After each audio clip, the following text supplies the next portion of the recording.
D'après Abdullah ibn Abbas, Abu Sufyan ibn Harb l'informa qu'Héraclius l'avait fait venir avec un groupe de Qurayzites. Il faisait du commerce en Syrie, durant la trêve conclue par le messager d'Allah, paix et bénédiction d'Allah sur lui, avec Abu Sufyan et les mécréants de Quraysh. Ils arrivèrent à Jérusalem, où il les convoqua en présence des dignitaires romains.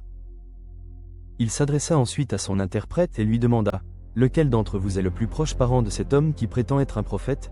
Abu Sufyan répondit « Je suis le plus proche par la lignée. » Il dit « Amenez-le près de moi, ainsi que ses compagnons, et placez-les derrière lui. » Puis il dit à son interprète « Dis-leur que je vais interroger cet homme à propos de cet autre, et s'il me ment, contredisez-le. » Par Dieu, dit Abu Sufyan, si je n'avais pas eu honte qu'on m'accuse de mensonge, j'aurais menti à son sujet.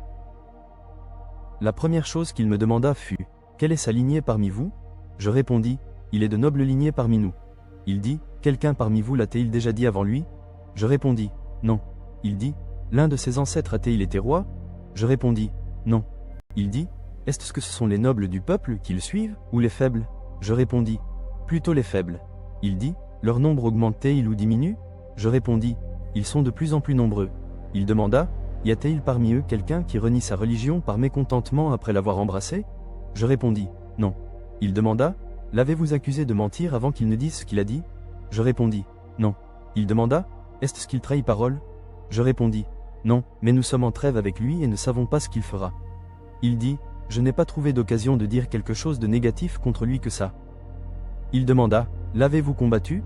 Je répondis « Oui. » Il demanda « Comment se sont déroulés vos combats ?» Je répondis « La guerre entre nous était un combat incessant. Parfois il était victorieux de nous et parfois nous l'étions de lui. » Il demanda « Que vous ordonne-t-il de faire ?» Je répondis « Il dit « Adorez Dieu seul, ne lui associez rien et abandonnez ce que disaient vos ancêtres. Et il nous ordonne la prière, la véracité, chasteté et le maintien des liens du sang. » Il dit alors à l'interprète « Dis-lui, je t'ai interrogé sur sa lignée et tu as dit qu'il était de nobles lignées parmi vous. Tels sont les messagers, issus des nobles lignées de leur peuple. Je t'ai aussi demandé si auparavant quelqu'un parmi vous l'avait dit, et tu as répondu non. J'ai dit, si quelqu'un l'avait dit avant lui, j'aurais dit, c'est un homme qui suit une parole prononcée avant lui. Et je t'ai demandé si l'un de ses ancêtres était roi, et tu as répondu non. J'ai dit, si l'un de ses ancêtres était roi, je dirais qu'il est un homme qui convoite le royaume de son ancêtre. Je t'ai demandé si vous l'avez accusé de mentir avant qu'il ne dise ce qu'il a dit, et tu as répondu non. J'ai su qu'il était impossible pour lui de mentir aux hommes et ensuite de mentir sur Dieu. Je t'ai demandé si les nobles ou les faibles parmi le peuple le suivaient, et tu as répondu que c'étaient les faibles. En effet, ce sont les faibles qui suivent les messagers. Je vous ai demandé si leur nombre augmente ou diminue, et vous avez répondu qu'il augmentait. Il en est ainsi des affaires de la foi jusqu'à sa perfection. Je vous ai demandé si quelqu'un parmi eux, après y être entré, renie sa religion sous l'effet de la colère, et vous avez répondu non. Il en est ainsi de la foi jusqu'à ce que sa joie se mêle et emplit les cœurs. Je vous ai demandé s'il manque à sa parole, et vous avez répondu non.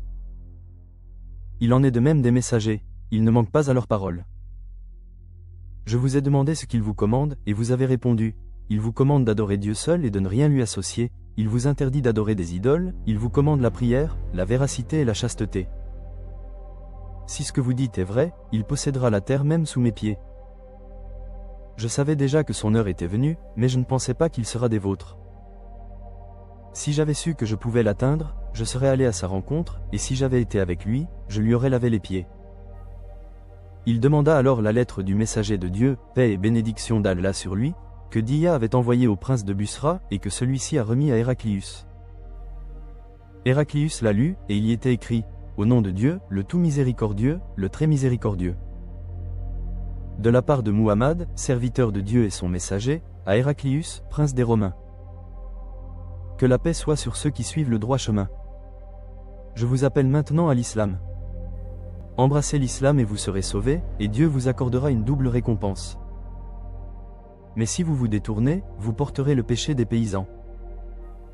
Et, ô gens du livre, venez donc à une parole que nous partageons avec vous. Nous n'adorerons que Dieu, nous ne lui associerons rien et nous ne prendrons rien d'autre que lui pour Seigneur. Mais s'il se détourne, dites alors, attestez que nous sommes soumis. Abu Sufyan dit, lorsqu'il eut fini de parler et de lire la lettre, une grande agitation s'éleva autour de lui, des voix s'élevèrent et nous fûmes expulsés.